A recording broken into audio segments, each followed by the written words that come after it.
There is a forgiveness even nobler than the words "I forgive you." It is a silent forgiveness, one where the wrongdoer doesn't even know they have been pardoned. The following story will reveal the power of true letting go, a timeless lesson in compassion and a profound understanding of human nature. In a small village nestled by a gentle river, lived a Shakyamuni Buddha renowned for his wisdom and the serene peace that emanated from him. Each day, people from far and wide would seek him out under the ancient Bodhi tree where he often sat to listen to his profound teachings. His words were like cool, refreshing water, washing away the worries and anxieties from their souls. Among those who regularly came to listen were Ethan and Ben, the two sons of Mr. Sterling, the wealthiest and most hot-tempered merchant in the region. Mr. Sterling was a pragmatic man who throughout his life believed only in the value of money and diligent hard work.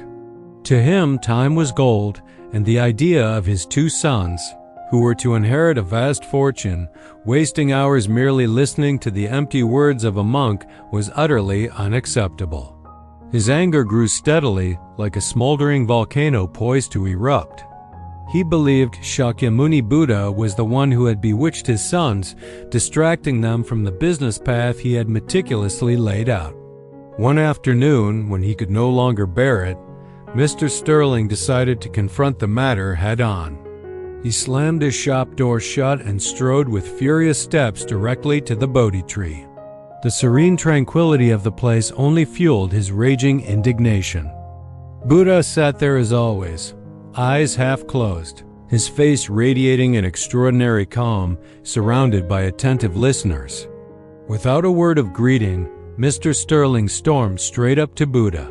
He pointed a finger at the master's face, his voice guttural. "It's you! You've corrupted my sons. What useless things have you taught them that they've forgotten their family responsibilities?" Buddha slowly opened his eyes, his gaze as still as an autumn lake without a ripple. He simply looked at Mr. Sterling in silence, a silence that acted like an invisible wall, choking off Mr. Sterling's subsequent accusations in his throat. Feeling disrespected, his anger erupted to its peak. In a moment of lost control, he did something terrible. He spat a mouthful of saliva directly onto the Buddha's face. A deathly silence enveloped the space. The disciples around were stunned, their eyes wide with horror and indignation. Several had sprung to their feet, fists clenched, ready to punish the one who had insulted their teacher. But Buddha merely raised a hand slightly, signaling for everyone to sit down. Then he did something no one could have anticipated. He slowly raised his sleeve and gently wiped away the stain from his cheek. And then he smiled. It was not a smile of contempt, nor a forced smile, but a gentle, benevolent, and deeply understanding smile. He looked directly into Mr. Sterling's eyes, his voice still calm and warm. "Thank you. Is there anything else you wish to say?" Mr. Sterling was dumbfounded. He had prepared for an argument, a curse, even a physical confrontation. But that smile and gentle question completely shattered the wall of anger he had built up. He stood rooted to the spot, bewildered and disoriented. The fury within him suddenly vanished, leaving only a vast emptiness and a creeping sense of guilt. Unable to utter another word, he turned and trudged home like a lost soul. That night was the longest in Mr. Sterling's life. He couldn't get a wink of sleep.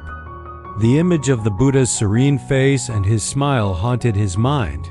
He had unleashed all his anger and rudeness upon an innocent person, and in return, he had received only silence and compassion. That smile held no judgment. It was simply acceptance. For the first time in his life, Mr. Sterling looked inward. He saw a man whose eyes were always blinded by money and arrogance, a man ready to hurt others simply because they were not like him.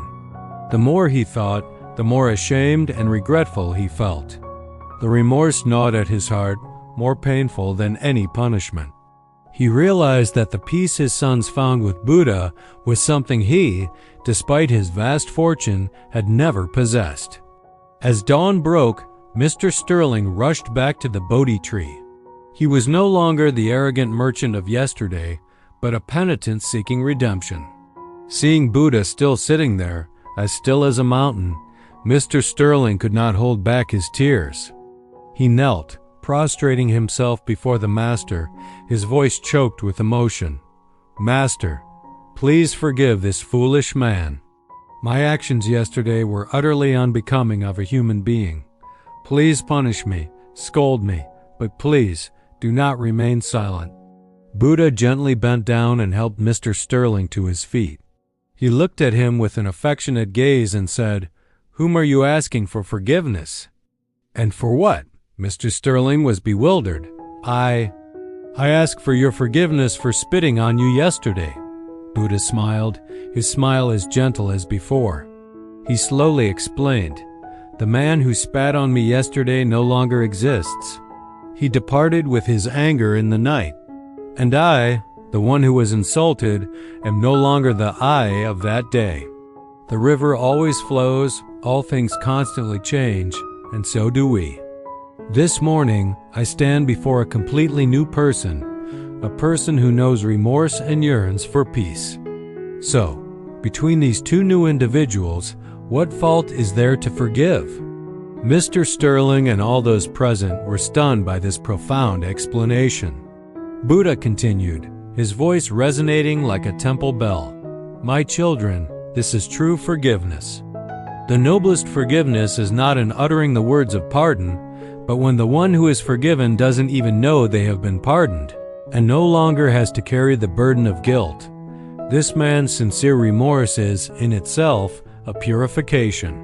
When you forgive someone, but in your heart you still remember their transgression, occasionally reminding them of it, that is not forgiveness. That is a way to control and punish them. Remember, when a person has truly repented, the torment in their soul is already the greatest punishment. Our task is to help them move forward, not to shackle their feet with the chains of the past." Buddha's teaching enlightened everyone. Mr. Sterling stood there, tears still streaming down his cheeks, but this time they were tears of liberation and boundless gratitude. He had understood the most precious lesson of his life. From that day forward, Mr. Sterling became a different man, more humble, more benevolent, and he too began to join his sons in listening to Buddha's teachings. The story of Buddha's smile and his unspoken forgiveness became a lesson passed down through generations, reminding us that forgiveness is not an action, but a state of the soul. It is the liberation of oneself from the burden of resentment, and the most precious gift we can offer to someone who has chosen to turn their life around. It is when we see a person not by their mistakes of yesterday, but by the person they are striving to become today.